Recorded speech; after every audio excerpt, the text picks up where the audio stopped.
Good evening, I'm Stan Grant. I want to acknowledge that we are on the lands of the Gumatj people of the Yolŋu Nation, and to welcome us here are Yidaki players, Kevin, Vernon and Larry Guruwiri.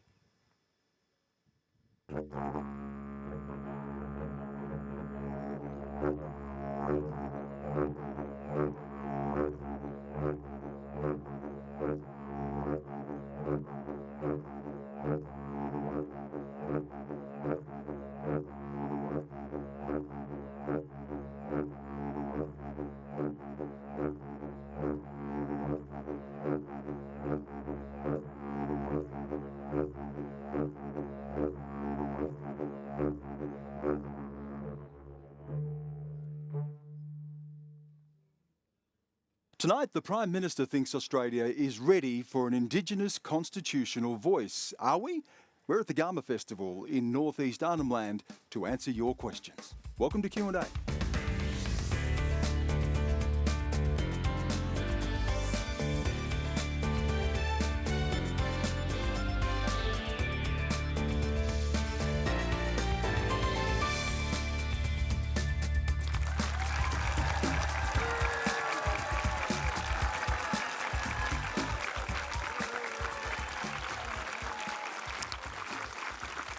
Yes, a very warm welcome. Thank you so much for that. Joining me on the panel this evening, we have Rirratjingu traditional owner Mayatili, Marika, Minister for Indigenous Australians Linda Burney, Hey. Independent Member for Mulka in the Northern Territory and Yolŋu Elder Yiŋiya Mark Guyula, Social Justice Commissioner June Oscar, Country Liberal Senator for the Northern Territory, Jacinta Nampijinpa Price, and Director of From the Heart, Dean Parkin. Terrific to have all of you here. Please make them welcome. Well, certainly a lot to discuss about the voice to Parliament, about the state of First Nations affairs in Australia. Let's go to our first question. It comes from Marika Stubbs.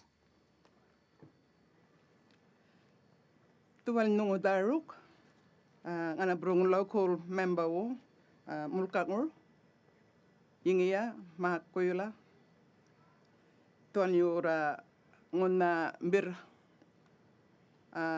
dual raman gani ngur wanga ngur, ka dual kumur kartirk, ka kumur Mulka, ka matakal ngur, ka Marika ngur. Dual yura nungun daruk wal waga jambar pungun.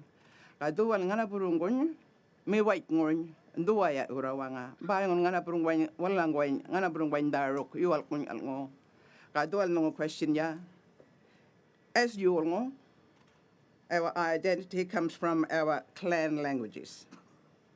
When a person speaks, we identify who they are because of the clan languages that they are speaking. We are worried that there are two dominant languages that are taking over northeast Arnhem land now. How do we seek support as Yolŋu for government to strengthen our clan languages? Marika, thank you so much for that question. Mayatili, I might start with you. Thank you for your question, Marika. One of the things that makes us really strong in our identity as Yolŋu people is our languages. It sets us apart from a lot of other Indigenous nations around the country. I think it is so important that bilingual education is not just celebrated but recognised as being what is important for this generation and for future generations to come. And it would be wonderful to think that there could be some kind of a language capturing program where all the different clan groups here in Arnhem Land make a concerted effort to conserve and to record and to keep the languages of our mothers and our fathers alive and strong. Mayatili, can I just ask, Marika made a point about languages taking over other languages. What is meant by that? How do we see that play out? I think that what Marika is referring to is that although different clan groups have their own dialects. The evolution of language, Yolŋu language, over time has meant that, a couple of dialects have become kind of the lingua franca in this area. And one of the incredible things about Yolŋu dialects is I can speak to Marika, for example, in my dialect, and she can talk back to me in hers, and we understand each other. Or, if we decide on the spot, we can choose her dialect or mine, or we meet in the middle, and it's Fluid. It's fluid, but again, language is such an inherent part of us as Yolŋu people that communication takes on many different dimensions. Jacinta, congratulations on your maiden speech in the Senate as well. I was listening to that, and you made a real point, didn't you, of saying that you come from a part of Australia where there are language-speaking Indigenous communities. Why was that important to point that out and to talk about the importance of language? I think it was important to point that out because certainly in the Northern Territory, language is still very rich. My mother, her first language was Warlpiri, and English was like a third language to her growing up. And for us, I think certainly when it comes to the idea of bilingual, the way languages have evolved, as you've mentioned, Tilly, is inevitable in many ways. And I think my grandfather, when he worked with a linguist from MIT University in Boston to put Warlpiri into written language in the 1970s, that Warlpiri that he spoke back then is very different to the Warlpiri that is spoken now, and with the influences of other languages. And it's the same around Alice Springs. If you look at Yipperinya Primary School, they teach the 4 main languages there. But a lot of those children from those town camps have a mixture of languages. And mum might speak one language, dad would speak another language, but it is all sort of blending and also influencing one another's languages. But it also presents, through languages, your worldview as well. And you cannot really understand, I guess, a culture unless you have an understanding of the language at the same time, because the way we view things, and like the way we describe the world differently through our language as well, is really important. Like there's a term for the way our kinship system works. My mother's brothers, they call me Miralawanu, which means from the belly, because it's thought that your mother's brothers are your male mothers. You come from their belly as well. So it captures all of that through language. And I think it's, if bilingual education can be done successfully, I think it's really important because there's also the fact that kids are at school learning to begin with, if we can encourage kids in that way. Linda, language revival is happening all around Australia. There were many languages that were lost or almost lost. Amongst our Wiradjuri people, we're starting to see language spoken again. Marika made a real point. She said, what is government doing to assist this? So as Minister, what is the government going to be doing to assist language revival? I'll come to that, Stan, but I join you in acknowledging country and recognise that we are on Yolŋu of the Garma Nation, and it's just a joy to be here. One of the really urgent things is that our languages are endangered. It is like talking about animals on the endangered list. First Nations languages in Australia are endangered languages. And the process of colonisation has meant, for example, Stan and I come from Wiradjuri country, and there are only 1 or 2 speakers of that language left. One of them is Stan's father. So the importance of rebuilding, reclaiming and reteaching language is so very, very important. And I am pleased to say that that is happening for Wiradjuri, but not for everyone. So we have to appreciate that for many First Nations peoples, the languages have gone and there is no way to get them back. Two things that I just wanted to share with you quickly is that we are putting Aboriginal languages into 60 schools across Australia. And just this week I was able to announce with the Minister for Arts $57 million to go into the 84 language centres across Australia. And there are 2 more language centres coming on board, both in New South Wales, one on the south coast, and I just can't remember where the other one was going to. But these language centres are absolutely vital to rebuilding and preserving and teaching what we have left. Our next question is from Amelie Brown. Why do children living in remote and rural communities have to move away from their community and country to receive the same opportunities as those in the city? Thank you, Amelie. June, I might go to you on that one as well, because you come from a remote community and you see this movement of people, and I've spoken to many people here who are experiencing that, going away and coming back. Yeah. What happens where you're from? Oh, well, I was one of those young people that was sent away from my home in Fitzroy Crossing to Perth when I had to attend high school, and that was so traumatising. And it meant that I had to deal with the issues of being away from family at that age, being away from all the supports, everything that was familiar, encountering racism from non-Indigenous kids towards us as young people. It was a really traumatic time for people like myself who were sent, thousands of kilometres away from our home. But I'm proud to say, with a organisation I'm involved with now, Studio Schools of Australia, that the board's chaired by Jennifer Westacott, and we have Dr. Helen Drennan, who is the chair of the International Baccalaureate Organisation.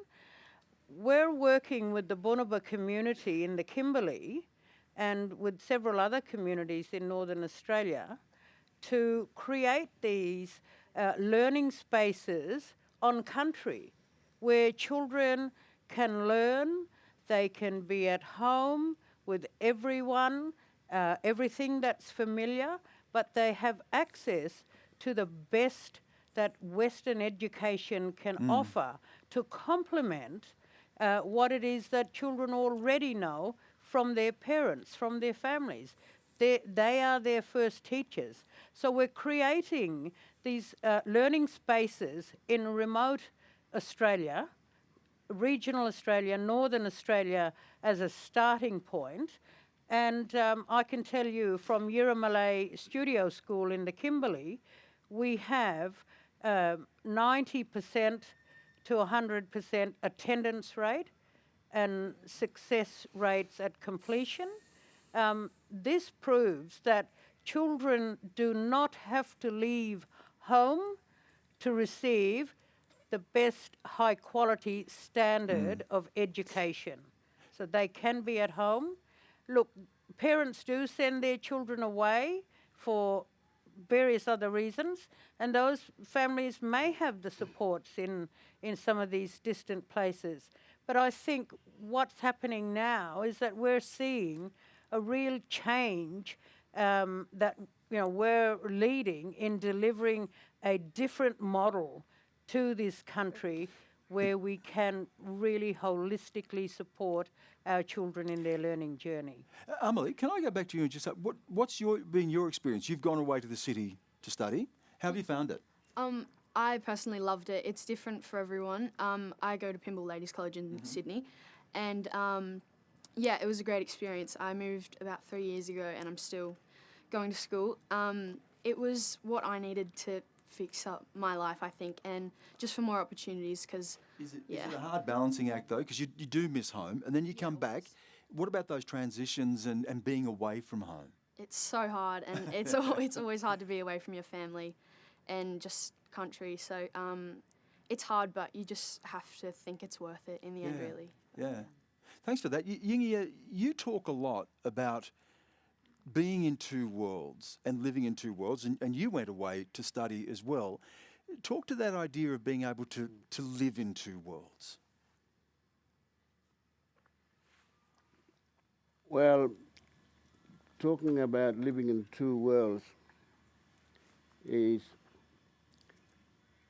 after, it's like a multilingual or bilingual or multilingual. But the first, for an indigenous person like myself, I have to start at home with my elders, the grandparents, the mothers, or mother and their sisters, and we all relate in different clans and tribes. Just would like to go back to this. And that's where you speak up your first language, your own language. And each of your grandparents, mother, and your auntie are all come from different clans, but they speak your language first. And then I go to live in a world of two languages, to learn adopt the other languages, like another clan group or a English, so that I learn to live in two worlds. But first I've got to start to pick up my language here on the ground, and then I work comfortably to accept another language so that I can communicate with other clans, including English. You've said it's not easy, is it? Because I think you used a beautiful expression when you've described this. You said you can sometimes feel as if you're serving two masters and they're going in different directions. Yeah, I said in my statement today about serving two masters, it's not really serving. That's when I start to pick up English and to walk in my traditional pathway. And when the pathway is about going in different directions to the other, that's when I start to feel it's hard. I can't hold on, and I can't keep up with, because the gap is getting wider and wider. To learn and to survive, to live in the Balanda world, I have to adopt back to living back in my own culture and languages and keep that language up. But it's too hard unless we close the gap and they walk parallel together. Let's go to our next question. Yolŋu Munungo. How will having a First Nations voice help Yolŋu people on homelands and in the northeast Arnhem Land, and through this, all those other Indigenous Australians? How will it help? Thank you. Yolŋu Dean Parkin. Yeah, thank you very much for your question. I can't speak exactly because this isn't my country, so I'm not going to make that assumption, but I think we've heard tonight on some of the issues that we've already canvassed here with respect to language and with respect to education and the way that those issues are dealt with in this region. The experts for those issues are here in this country, in this region, to understand how we best deal with the issues of homelands, how we deal best with the issues of education in this region, how we deal best with the complexities around the language. The answers are not in Canberra. The answers aren't with politicians and bureaucrats in Canberra necessarily, or even in Darwin and places like that. The real expertise, the real wisdom, the real understanding of how things work on the ground are here. And so the voice is absolutely about making sure that those voices are involved when decisions are being made about homelands, when decisions are being made about education and language, that the people who understand how it actually works here are at the table advising the politicians and the bureaucrats about what needs to happen. It's about really getting in there. Jacinta? Well,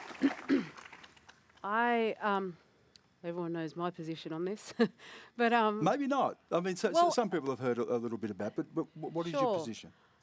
personally, I don't feel as though something like this needs to be constitutionally enshrined. I look at the success of the Gumach, what they've done already with their country, and the way that they educate their young people, the fact that they've got their own industry up and running, they've got the bauxite mine. All those things have already happened, they've all taken place, and it's all successfully occurred without the need for constitutionally enshrining a voice into Parliament to do so. And I guess my biggest concern with this idea of a constitutionally enshrined voice to Parliament is the fact that it's another bureaucracy. We want less bureaucracy in our lives so that we can get on with taking control of our lives. And a lot of representatives pushing for this particular thing are those who have probably been part of a lot of the bureaucracies, an industry that has been built on the misery of Indigenous Australians. And sure enough, I'm sure they will be well positioned to have a role in it. There's no costings involved in terms of what it's going to cost the taxpayer, who's going to miss out because of this huge layer of bureaucracy that we're looking at establishing. And it also suggests that as Indigenous Australians, we're always going to be marginalised and always going to need something like this. Excuse me, can I just come in on that? And sorry to interrupt, but it's interesting, you made that point in your speech the other day. Can you just explore that? In what way are people marginalised by the process? No, it's suggesting we need this voice because we're in a position of marginalisation. The way I see it, I would like to see us all as equally taking advantage, having these opportunities, just like Gumach have been able to do, and to live our own lives, which would make us equal to everybody else, which we wouldn't then need to be a stand apart voice. You know, in my view, we're all mixed up. We're all got mixed up heritage, and the territory where blackfellas, whitefellas, people of different backgrounds all together successfully getting on with one another. I wouldn't want to see us divided up along the lines of race in that regard. And I certainly don't want to continue to pour money into an industry that's continually been driven on the back the misery of Indigenous Australians and propping up another bureaucracy. We've had bureaucracies in place, they've failed. It's not something new, it's just enshrining a bureaucracy into the Constitution. And if there's bureaucracies that have failed, that have not been accountable for their failures, how are we then going to adjust this, which it will exist in the Constitution and can't be dismantled should it fail?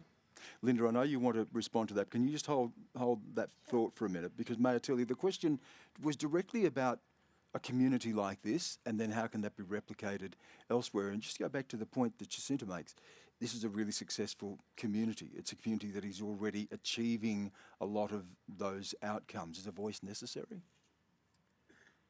I think it's really important to understand that we as Indigenous people aren't a homogenous group of people. This land we call Australia is just a continent. It is made up of many, many, many different nations. It's like saying, referring to people as Asian or European, I think also as Yolŋu people, again, and I can only speak for my people, our history and our first contact with Balanda people wasn't until the late 1930s. That's when the Methodist missionaries first came along. We live in a very remote place. We just happen to live in a geographical region that is built on very rich bauxite shelves. We can't compare our history and our successes and our trials and tribulations to our brothers and sisters along the East Coast or the West Coast or in the centre. So I think it's very important to explore what a voice would mean. how do we all come together as different Indigenous nations from around the country to find something where that intersection lies, knowing that we're all different, we've had different journeys, and we have different lenses and perspectives on things, but trying to come together to and for the benefit of all our people and all our nations here. Linda, I really want to stay with Yulia's question because it does raise something that how can a voice speak to the diversity that, as you've said, Mayatili, it's not a homogenous community.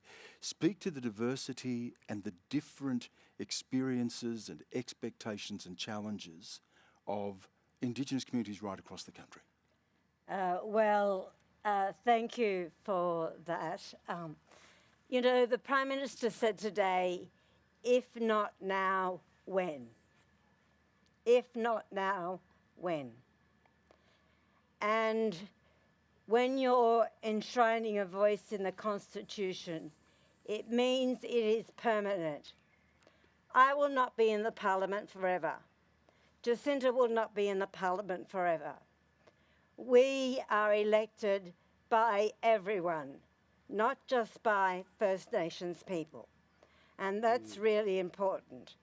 What we're talking about here is a permanent voice that no government, like they did to ATSIC, can be gotten rid of.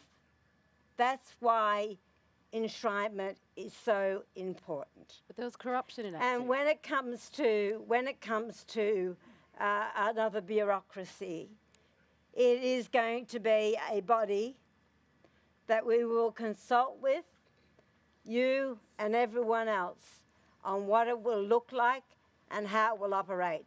That is not the decision of politicians.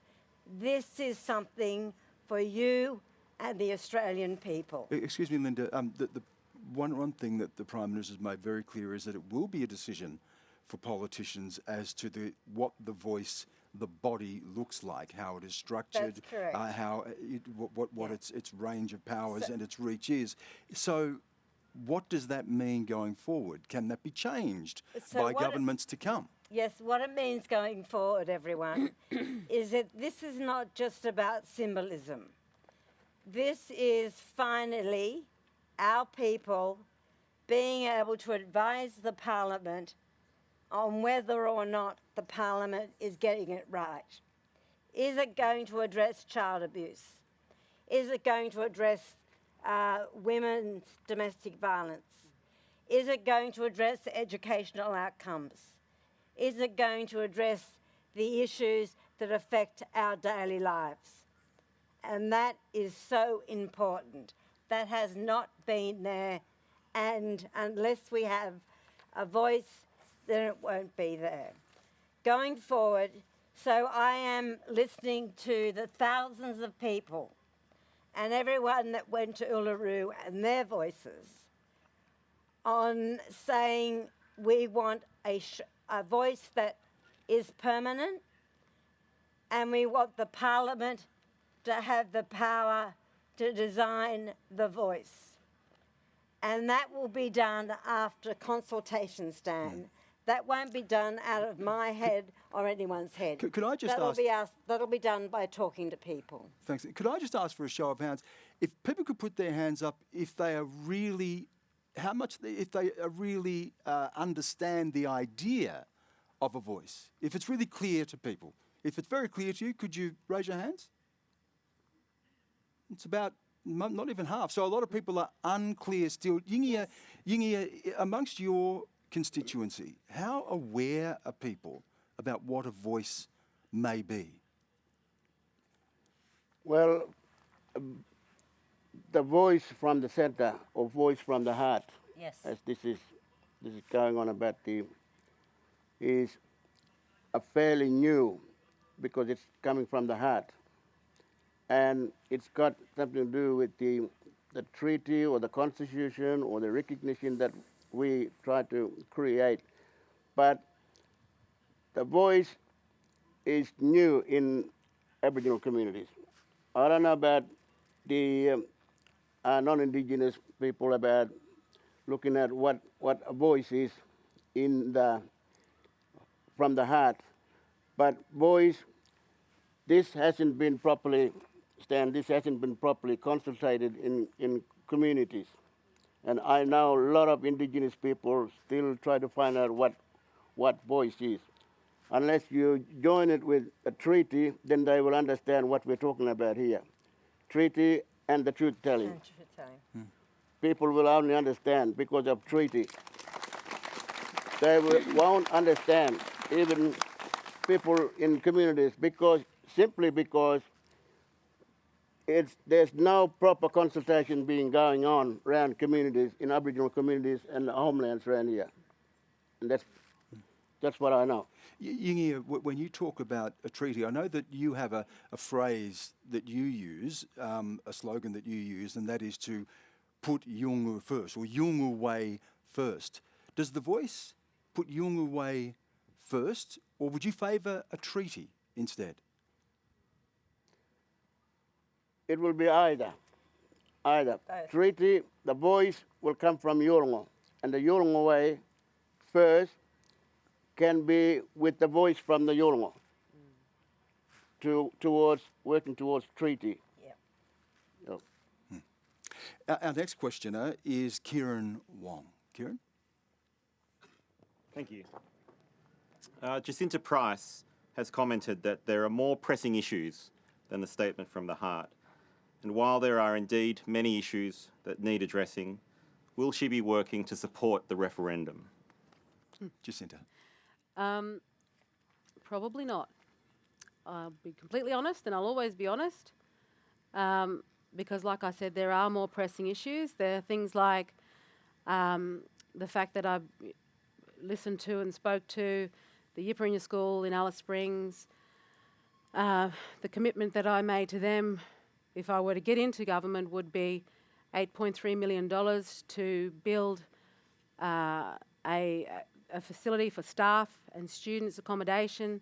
I would hope that this current Labor government, that's something that they will follow through with, because again, it talks to education, it talks to being able to provide a safe place for some of the students, particularly the older girls, because that school looks after Aboriginal kids in the surrounding town camps, and they come from very difficult backgrounds, and some of them actually have to drive in to the school, do like an hour and a half round trip, like 3 hour round trip every day just to go to school. So these are sorts of issues that we know are going on the ground, and there's ways to alleviate some of those circumstances. We know what's going on already. We do know what's going on. And there's ways, certainly, that the government can help these communities. We know that right now, alcohol is being let back out into communities. This is huge.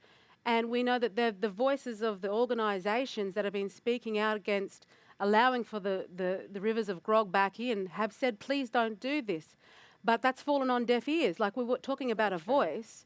So why then didn't this Labor government here in the Northern Territory say, well, we'll ask, our federal minister to maintain the Stronger Futures legislation to keep the grog from being in communities, from getting in there. There's all these measures that are already in place. There's things that are being asked, that are being said.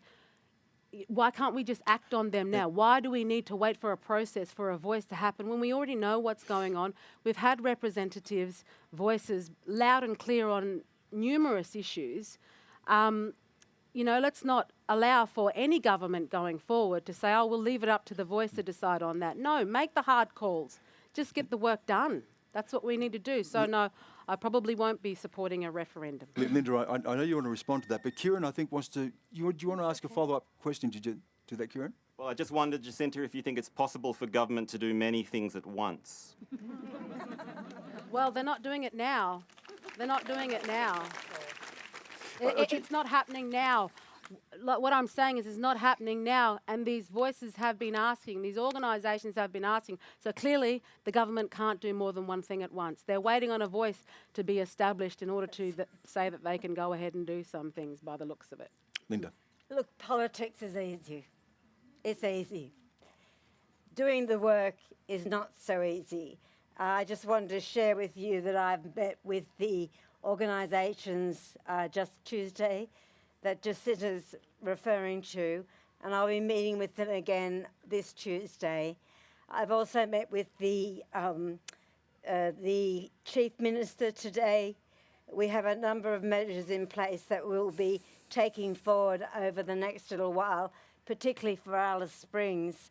And I do think it's really important, and the Prime Minister said it today, we can do two things at once. It is about entrenching a voice in the Constitution, but that should not stand in the way and will not stand in the way of doing the things that Jacinta rightly points out, to do with children, to do with roads, to do with schools. And I can assure you that the agenda that I have as the Minister in this country is a very, very broad one, including $100 million for homelands here in the Northern Territory. June, I want to come to you because you've got some concerns as well, but can I just put a question to Jacinta before I come to you, June, and that is there an opportunity, and the Prime Minister has said that the Parliament will shape what the voice is and issued an invitation to work across the aisle in shaping that. Is there an opportunity to bring your concerns to the voice to allow it to deal with the pressing issues that you've identified? Look, I think that's all our job. That's all our job as elected representatives of all Australians. Even if you're a non-Indigenous person and you have Indigenous constituents, you should be putting forward concerns all the time. That's the role of a democracy. So you'll engage in that negotiation process? I'm always within engaged in it. Parliament, Yeah, look, absolutely. I'm always. That's the role that we have to play. Is to be part of a negotiation process, regardless. And look again, like it's amazing. Historically, the first time in our nation's history, we've got 11 Indigenous voices in Parliament. In Parliament, those of us who can be legislators in Parliament already, and. You know, I would hate to think that somehow we've become redundant because now we've got to refer everything to a voice, when we should be celebrating the fact that there's 11 of us from many different, across parties, right there representing and disproportionately in terms of we've got more representation than what's reflected in terms of the population of Indigenous Australians. June, you've shared a lot of the concerns that Jacinta has raised, particularly when it comes to remote communities, questions of alcohol, and I know supporting alcohol bans in communities where necessary as well. Should those things come first before the voice? Can these things be done at the same time? Thank you. Look, I think we're capable of dealing with a number of these issues. There's layers of issues. When we're talking about the constitution of this country, which was drafted up, has no acknowledgement of us as Yolŋu, Bunaba, Walbury, whoever we are. We're not represented in that constitution by the founding fathers of it.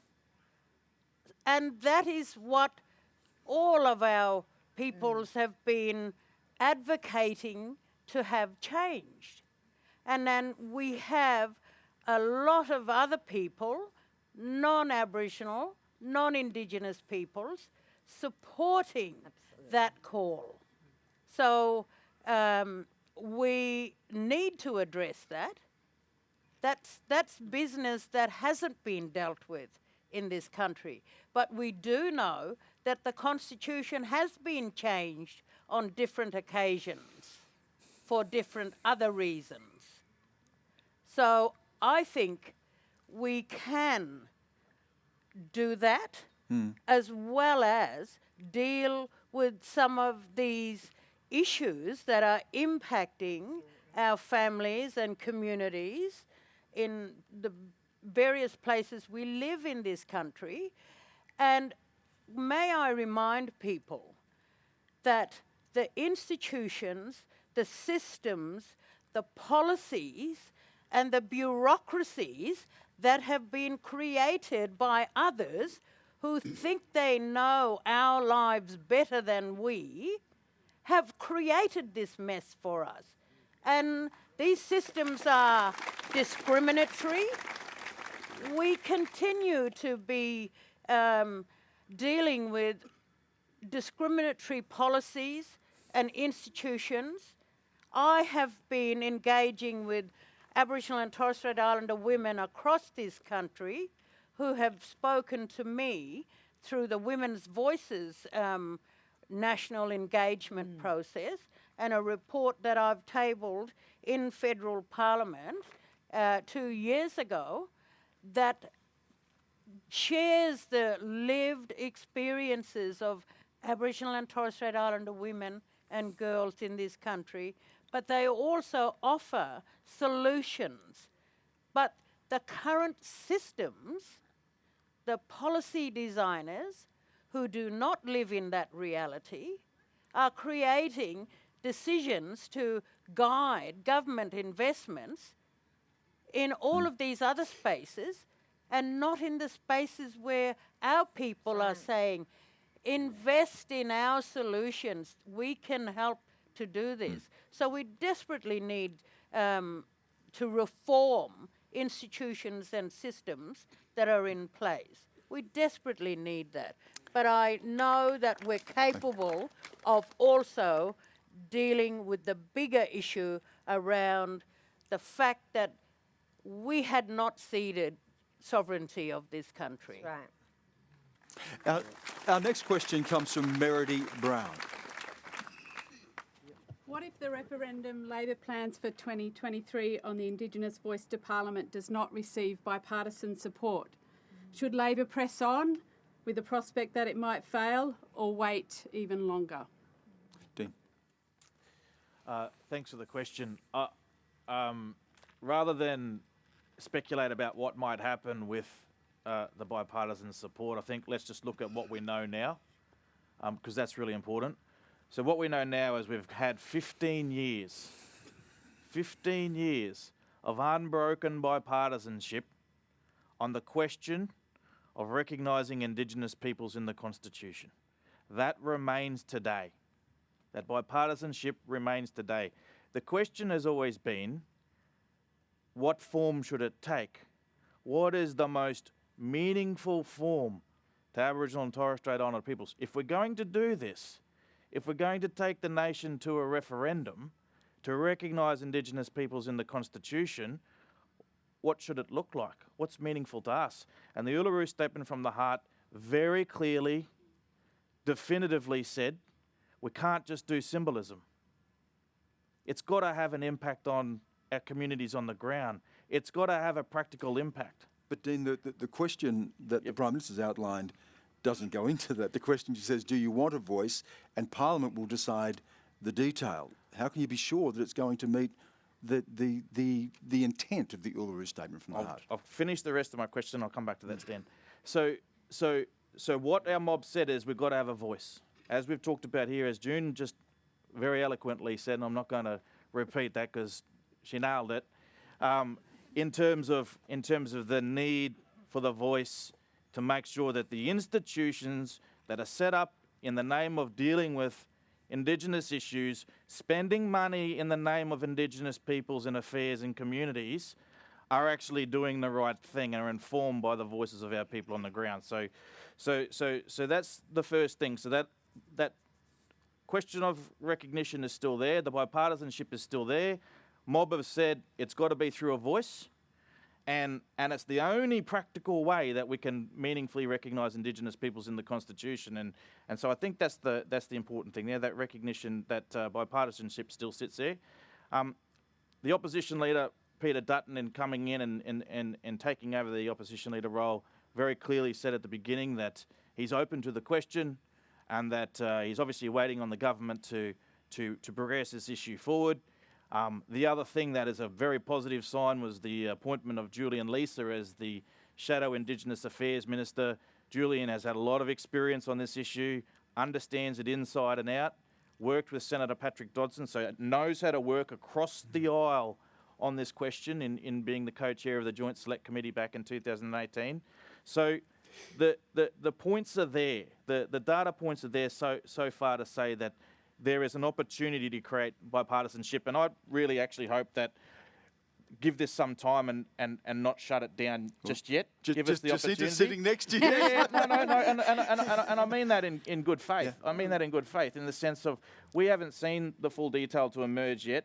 The Prime Minister put down some And very... that's the point. So, sorry, Dan, because I will bring Jacinta in, because that is the point, isn't it? The detail. And if I read Peter Dutton, clearly he's saying, well, I'm waiting to see before there'll be a commitment. Is that the question, the detail? Well, there's the detail, and there's also, like, I mean, I want to know there are Indigenous Australians that don't agree with it, you know. I want to know whether Across our Prime Minister... a wide range of political That's spectrums, right. by the way. I want to know whether our Prime Minister has sat and listened to those people and had those conversations as well. And again, it comes down to this idea of it, like recognition. I think, yeah, you're right. We can all get on board with recognition, but I don't trust a bureaucracy to be enshrined, in our constitution. And, with all due respect, Linda, ATSIC was corrupt. That's why it was a bipartisan decision to shut it down. So, I think that's a big statement. It's true though. It's the truth. And there's a lot of Indigenous organisations that have the responsibility, are government funded to have the responsibility to advance Indigenous Australians. There are many that have gone into administration because of corruption. There's accountability to be had by Indigenous organisations as well. And, less bureaucracy as opposed to more bureaucracy is actually is what creates economic independence, the ability to stand on one's 2 feet, and not just entirely based on what it, identity as an Indigenous person, but simply just as a human being as well. Can I sort this out? Oh, okay. Can I sort this out? The design this is really important. The design of the voice will happen after respectful, extensive consultation with First Nations people and with the Australian community and across the Parliament. Will it happen after the vote? No, it will happen Before the referendum. Before the legislation, the design of the voice will take place. So it won't be me deciding. That would be so wrong. It won't be the Prime Minister deciding. It'll be people that we consult with and build a consensus with that we will listen to make sure that it is So the that. detail of what the voice is, how it is constituted, whether it's elected or how it's elected, its scope of the voice, we will know before. Okay, we will know before it goes to a vote, before you introduce the legislation to set up the referendum. There will be a lot of information out to the community about what people are voting on. It would be nuts for that not to happen. And the principles, some of the basic information, a lot of the work, as Dean has said, has already been done. There are a number of groups that have stuck with this for 5 years since Uluru. Linda, I think the Prime Minister was, in his speech, and a lot of the comments that I've heard, has been a little bit more vague than that, saying it'll be nothing more or less than a voice. It won't have a veto, but a little bit more vague on what the timeline will be and the detail and the scope of it. But you are saying we will know this before it goes to a referendum. There will be ample information out to the community to know what people are voting on. It would be nuts. Would you go it alone if there's not bipartisanship? Well, I'll come to that. But the goal is that we want to try and build consensus across the Parliament. I think it would be a wonderful piece of leadership if there was bipartisanship. And I am so happy to see that Peter Dutton is open to this. David Littleproud is open to this. And the Australian people are ready. You are ready. We saw that today. We wouldn't be embarking on this exercise if there wasn't a belief that the tide is with us. Can I ask? And like the Prime Minister said, Yeah. like the Prime Minister said, if not now, when? Can I ask Yiŋiya to come in on that? Yiŋiya, are your people ready? You said before there's not enough consultation and not enough awareness. Are people ready to say yes or no to go to a vote? My people here in the East Arnhem Land and in the Yolŋu region, we have been ready for a long time. We have been ready for a long time because I can talk about Stan, the example of 1988 Baranga petition. Now, there were two land councils, the Central and the Northern Land Council, that brought all our elders from both centre and from the east. Mulka, walal? Yeah.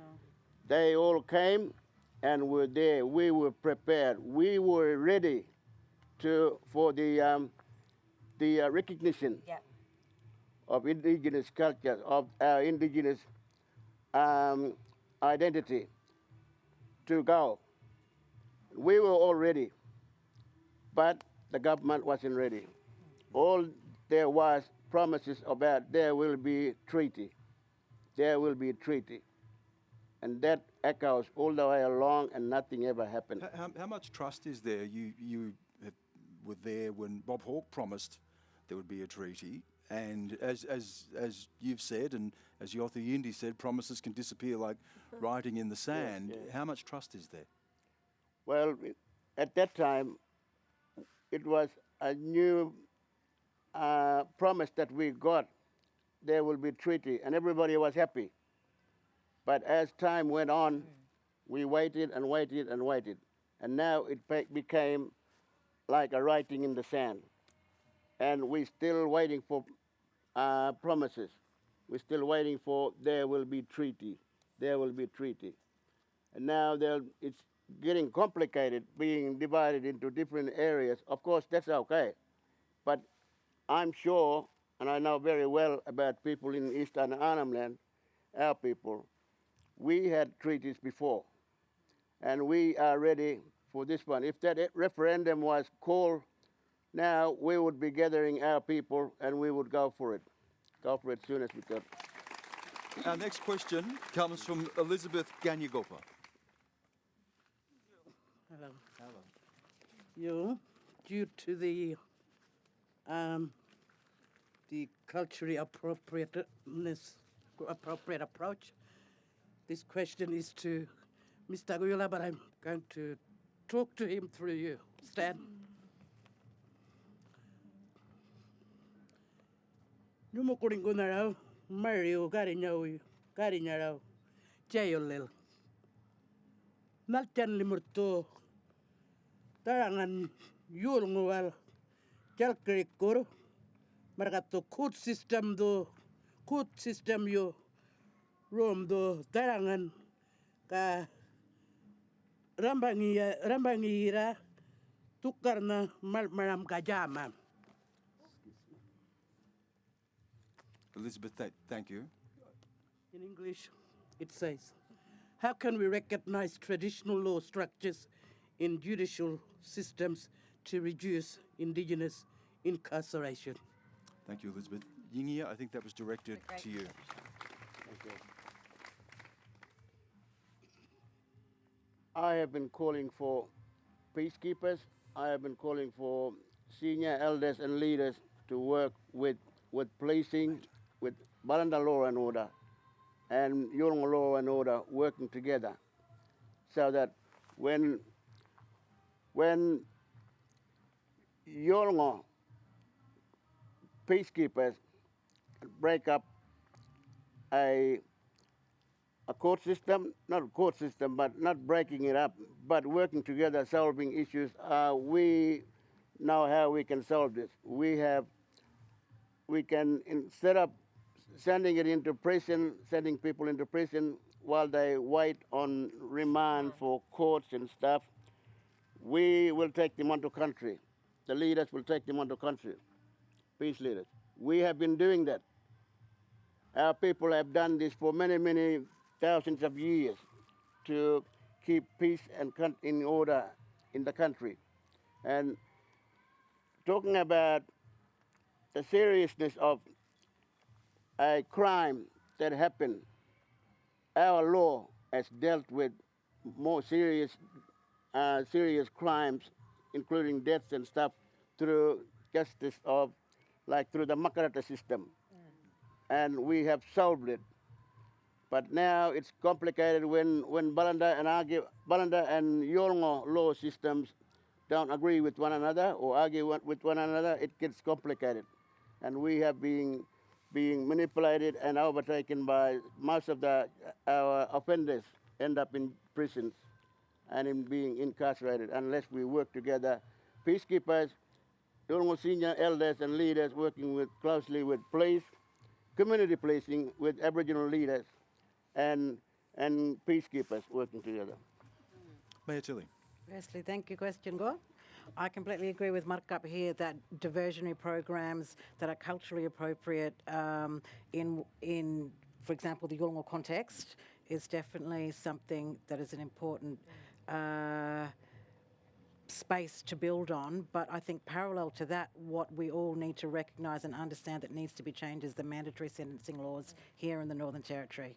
The reason why we have such a high recidivism rate here for our Yolŋu people and why our prisons are overflowing here in the Northern Territory with Yolŋu people is because of the mandatory sentencing laws. And that's what has to change in order for change to be made.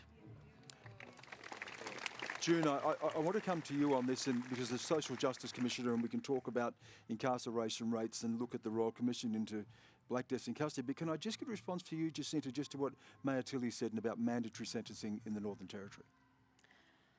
Well, I think we've also got to, I know for my mob, Warlpiri mob, I want my mob to reassess how we do things.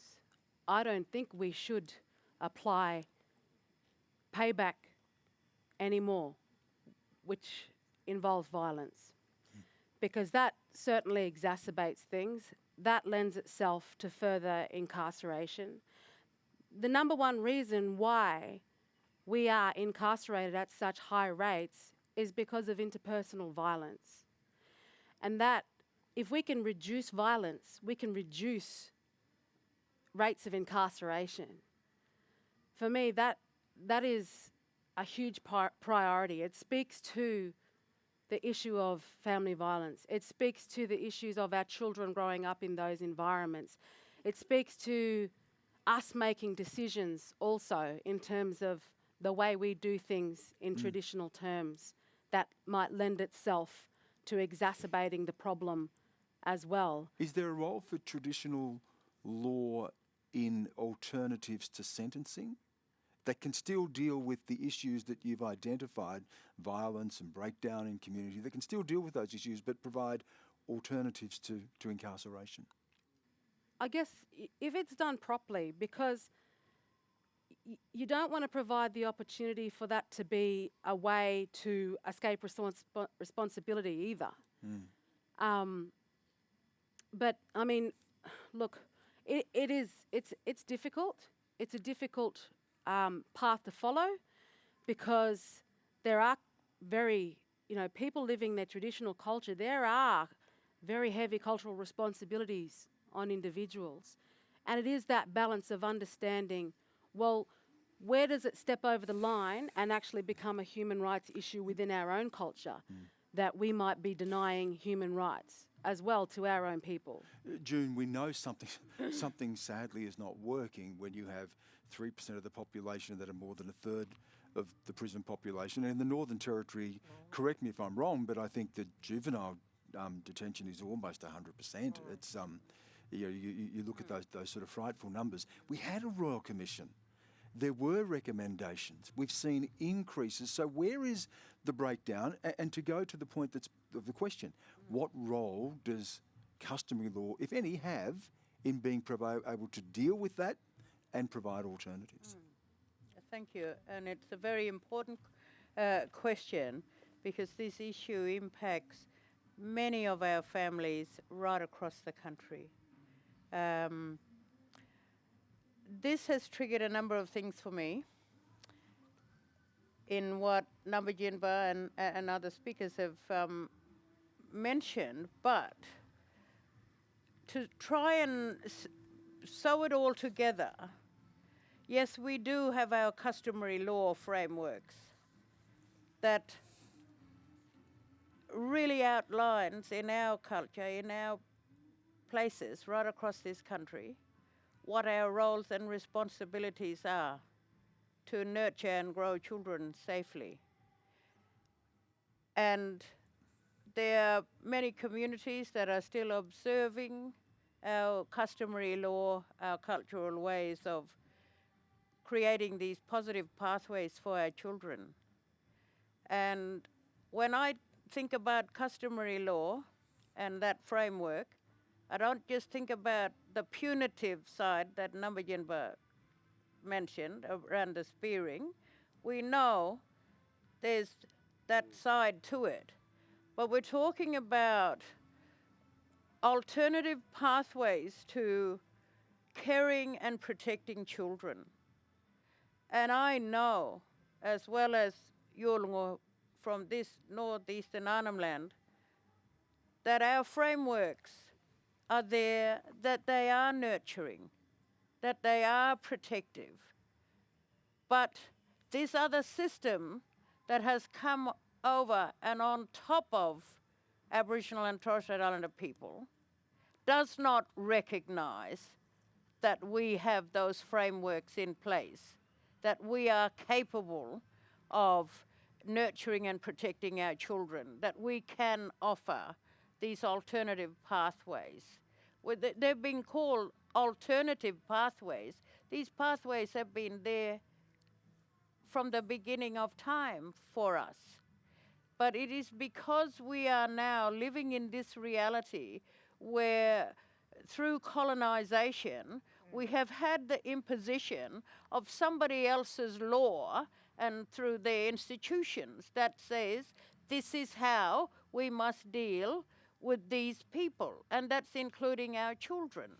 Now that whole experience has been traumatic for everyone, all Indigenous peoples across the country that have had to deal with the impact of colonisation. And so we are dealing with generations and generations of issues of trauma, inherited trauma, and to arrive at this point where we are seeing the high incarceration rates of our children, children who have been exposed to trauma in communities. And, you know, I'm not shying away from the fact that there are things that are happening in our communities that shouldn't be happening by our own people. Now, we have to find the ways, the best ways we can respond to that, where we create a space where Western processes can respect our processes, that can respond in that holistic way, in a more genuine way, in a respectful way. But at the moment, Indigenous ways of responding or preventing issues is not acknowledged and seriously included in all these institutions and systems in our country. And that is what this voice and our voice around the ways in which we can do better is about. Now come to our final questioner for the evening, Alonzo Rogers. Alonzo. Why do you love doing your jobs? And are you doing it for all of us? And why? By all of us, I mean black and white. So do you love doing your job, and are you doing it for the right reason, Linda? I do love my job, Alonso, and I think I'm doing it for the right reason. I've been doing it for a very long time, and the reason I love it so much is because you can have a really good effect for individuals, but you can also change the country for the better. And that's why I love it so much. Mayatili?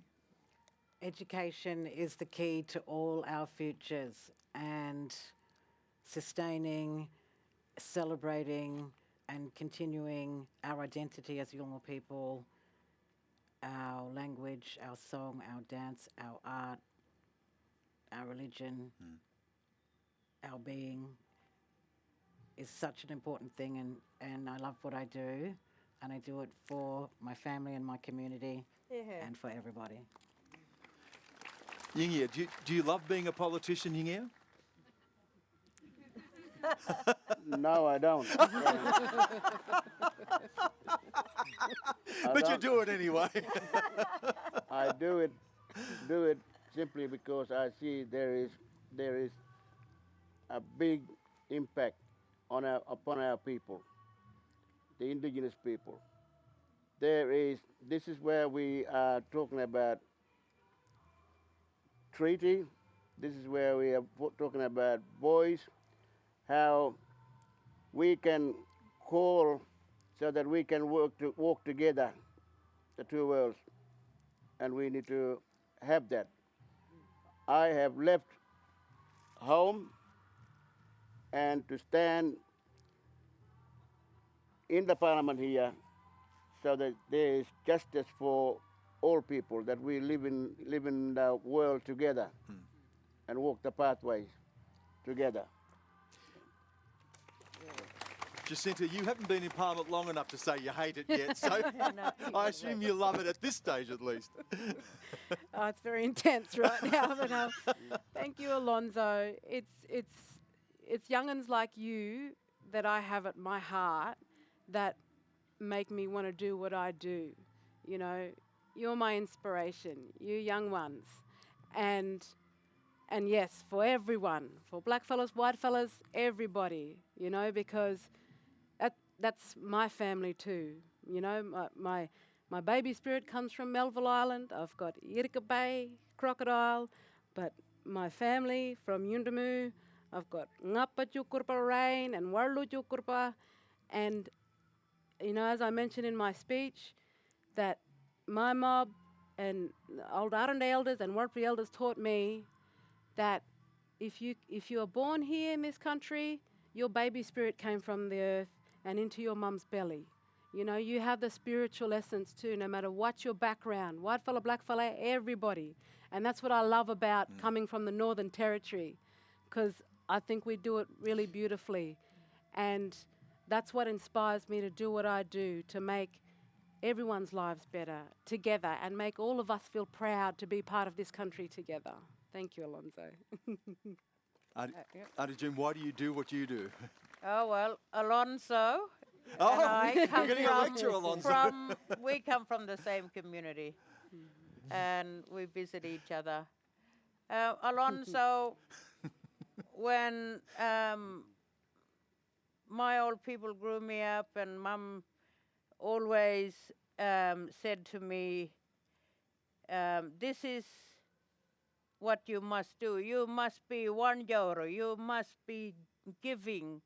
You must marur other people, embrace other people, and don't talk rubbish way to people, but talk true and help people, feed them, give them medicine, give them what they need, you know. And so that system that we follow in the Kimberley is tied to how we look after each other in the Wonan system, in that system of reciprocity. We look after one another. We give each other. We don't just take. And so we follow that system. We grow up in that system. And now we live in this country, and we in jobs, and I'm in as the first Aboriginal woman, as Australia's Aboriginal and Torres Strait Islander Social Justice Commissioner, in the Human Rights Commission, but I came from your community. I want to grow same way as you.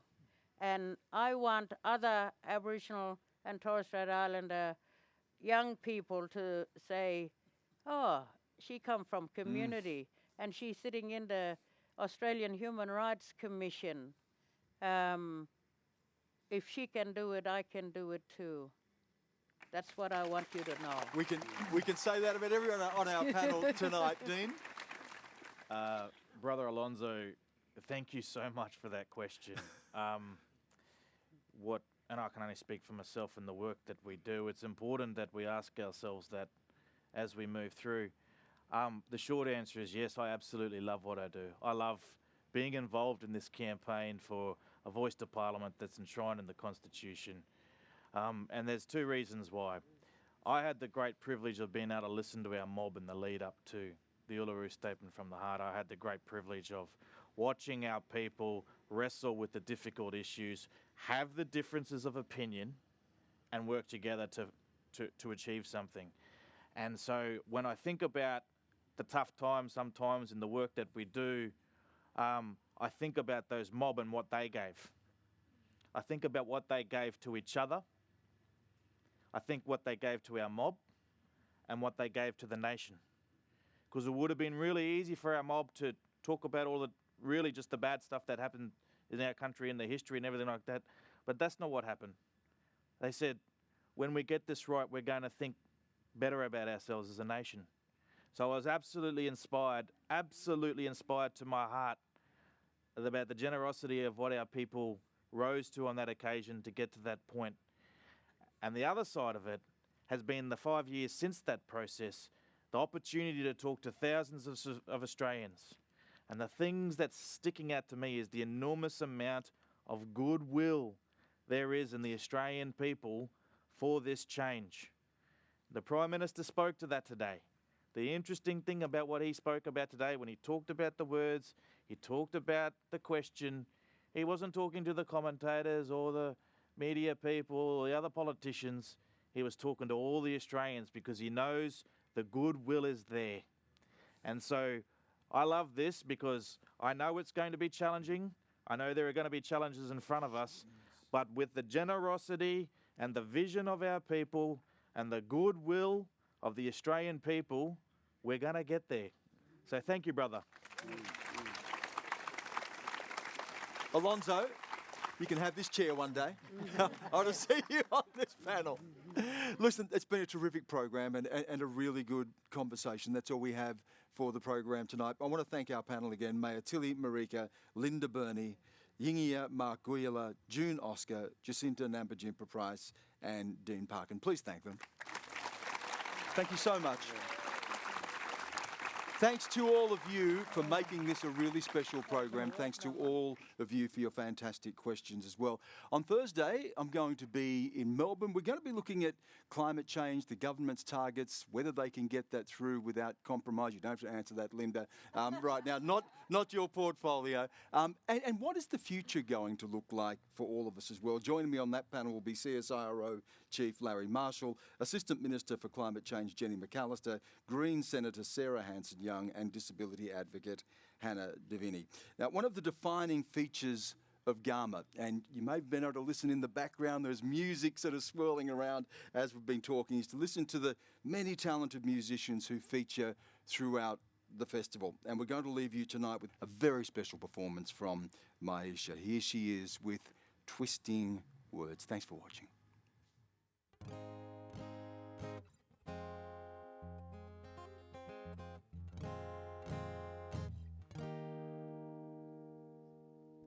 My mouth it is a river, but the skipping stones.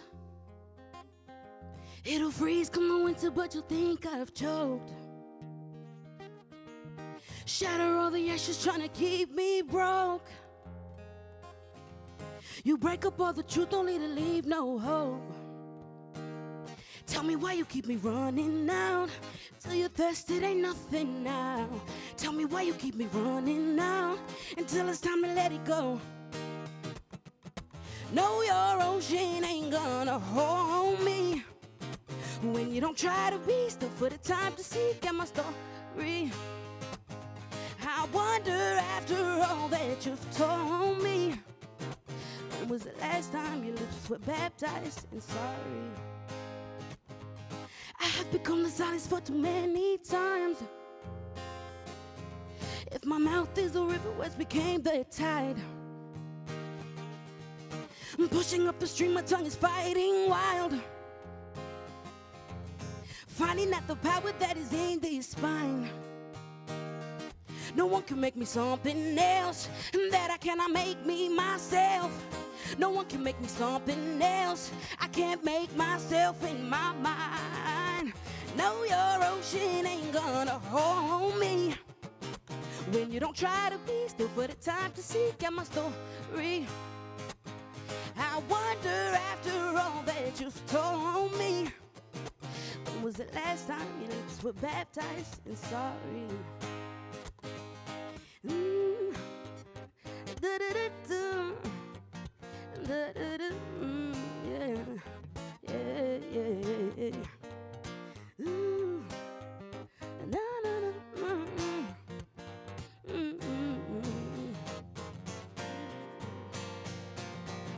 No, your ocean ain't gonna hold me. When you don't try to be still for the time to seek out my story. I wonder after all that you've told me, when was the last time your lips were baptized in sorry?